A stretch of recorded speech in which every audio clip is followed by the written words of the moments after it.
Essay number 38, How to Detox Your Mind Without Having to Go Completely Off the Grid. We spend so much time thinking about detoxing our bodies. Green juice cleanses, digital detoxes where we throw our phones in a drawer for a weekend, meditation retreats where we pretend we're monks for a week. But here's what nobody talks about. Your mind needs detoxing way more than your body does, and you don't need to go live in a cave to do it. Your brain is constructing your entire experience of reality right now.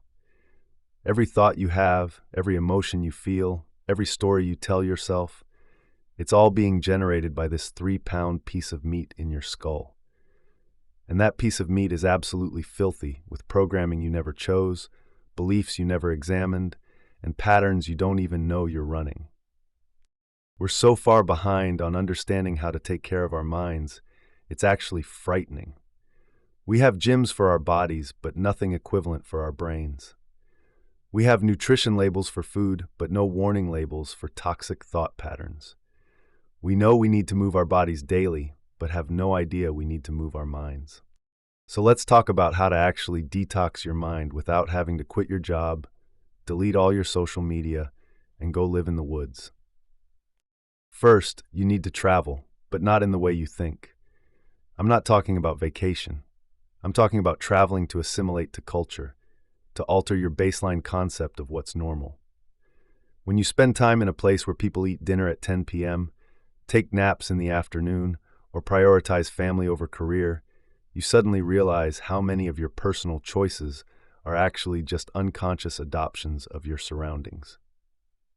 You think you chose to be career-obsessed? You think you chose to eat lunch at your desk? You think you chose to feel guilty about resting? No. You absorb these things from your environment like a sponge absorbs water. Travel shows you that what you think of as normal is actually just one very specific way of being human, and there are thousands of others. Here's something radical. You need to stop trying to fix emotional problems with other emotions. We're constantly trying to cancel out one feeling with another. Feel sad? Seek a high to eliminate it. Feel anxious? Find something to make you calm. But emotions aren't math problems where a negative plus a positive equals 0. Negative emotions are calls to action that you're ignoring through mental gymnastics and justification.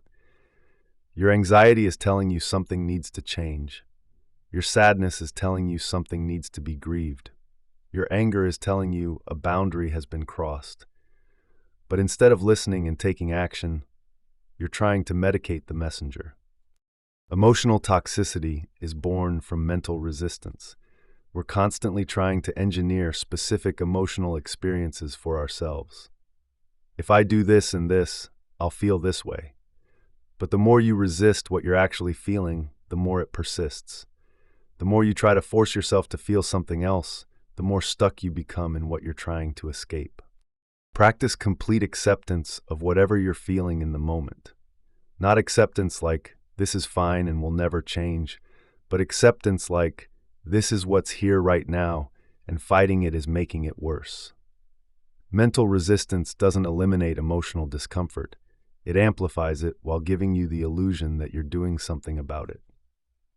You need to identify your tethers. The problems that seem to be in front of you are actually behind you. They're cracks in your foundation that are pulling you backward. That relationship problem you keep having, it's not about the people you're dating. It's about something that broke in you long before you met them. Stop trying to fix symptoms. Go back and find the original wound. Go for a long drive and intentionally get lost. Drive through neighborhoods you've never seen. Watch people coming home from work. See their living rooms lit up through windows. Watch them living completely different lives that have nothing to do with yours. It's humbling in a way that staring at the ocean can't quite achieve. The ocean makes you feel small in an abstract way. Seeing how many lives are being lived that you know nothing about makes you feel small in a practical way. You don't know what you don't know. Rearrange your furniture. This sounds trivial, but it's not. Your brain constructs your experience through environmental cues that you're not even conscious of. That chair you always sit in to worry? Your brain associates it with anxiety now. That corner where you had that breakdown? It's triggering stress every time you see it. Change your physical environment, and you literally change how your brain processes your life. Do a mental purge. Get a notebook and just write down every weird thought that crosses your mind, every incomplete sentence, every random worry, every bizarre connection. Don't try to make it coherent. Don't try to solve anything. Just get it out. Your mind is like a computer with too many tabs open. You need to clear the cache. Restructure your digital life, but not by going off the grid. That's not realistic, and for most people, it's not even desirable. Instead, actively curate what you're exposed to. Don't just unfollow negative accounts. That's only half the work. Actively follow accounts that make you think differently, that inspire you, that show you possibilities you hadn't considered. Your feed is programming your mind whether you realize it or not. Program it intentionally. Start noticing your unconscious movements. Notice how you're not consciously deciding to lift each foot when you walk, yet you're moving toward wherever your mind decided to go. Your body is following instructions you're not even aware you're giving. Consider that your entire life might be the same, unconsciously moving toward destinations you never consciously chose. Cleanse your space emotionally. Look at everything you own and ask yourself what feeling it carries. Those clothes you bought to be someone you're not, they're making you feel like a failure every time you see them. That artwork from your depressed period, it's anchoring you to that state. That gift from someone who hurt you, it's keeping the wound fresh. Let these things go. Your possessions are emotional anchors, and some of them are anchoring you to states you're trying to leave. Place yourself in context. Make 3 columns. In the first, write everything you've accomplished. In the second, write what your daily life actually consists of. In the third, write where those daily habits will lead. This shows you the disconnect between what you've done, what you're doing, and where you're going. Most anxiety comes from losing sight of this bigger picture and getting lost in meaningless details. Shift your physical position every time you start spiraling into toxic thoughts. Stand up, sit down, lie on the floor, turn your chair around. This isn't just distraction, it's literally creating a new somatic experience that interrupts the neural pathway of your toxic thought pattern. You can do this anywhere, even at your desk at work. Stretch your brain by learning something completely new, not something you need to know for work, not something that will make you money, something you're genuinely curious about. Learn how mushrooms communicate. Study the history of buttons. Read about quantum physics. When you learn for the joy of learning, you're literally creating new neural pathways that weren't shaped by your trauma, your patterns, or your problems. Evaluate your connected disconnectedness. If most of your relationships exist primarily through screens, if you can't remember the last conversation you had without someone checking their phone, if you feel lonely despite being constantly connected, you're not actually connected at all. You're performing connection while experiencing isolation. Screens over people is the fastest route to anxiety and depression. Identify what your addictions are distracting you from. And yes, most of your problematic behaviors are addictions. Things you keep doing even though you don't want to. Your phone addiction, your work addiction, your drama addiction, your thoughts addiction, they're all keeping you from feeling something you think you can't face. But here's the secret. The thing you're avoiding feeling is never as bad as the addiction you're using to avoid it. Learn to let good enough be good enough. Perfectionism isn't about high standards. It's about fear. Fear that if you're not perfect, you're worthless.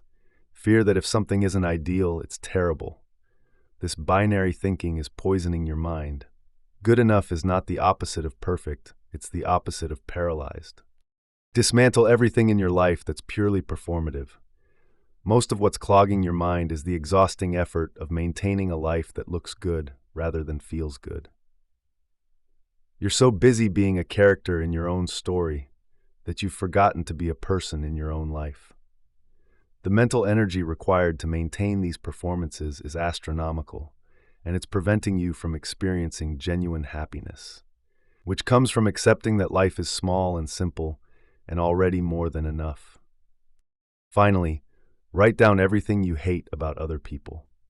This is your cheat sheet to what's actually wrong in your life. That coworker who never stops talking about themselves, you hate them because you feel unheard.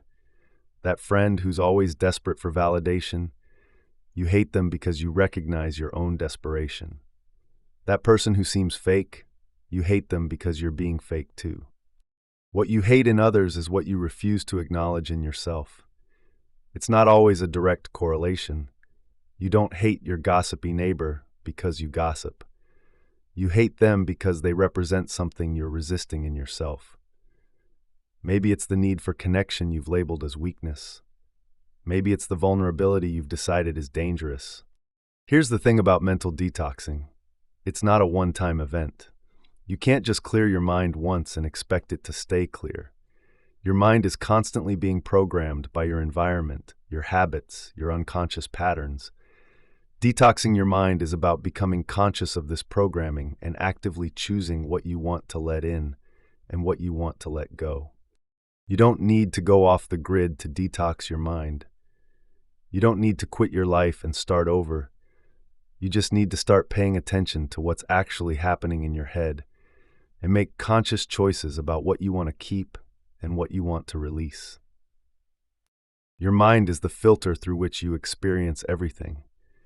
If that filter is clogged with other people's opinions, unconscious patterns, toxic beliefs, and unexamined assumptions, your entire life experience is compromised. Clean the filter, and suddenly everything looks different. Not because anything external has changed, but because your ability to perceive has been clarified. The world doesn't need to change for your mind to be clear. Your circumstances don't need to be perfect for your thoughts to be peaceful. You just need to recognize that you have more control over your mental environment than you think you do. And start exercising that control. Your mind is your home. It's where you live every moment of every day. Isn't it time you cleaned house?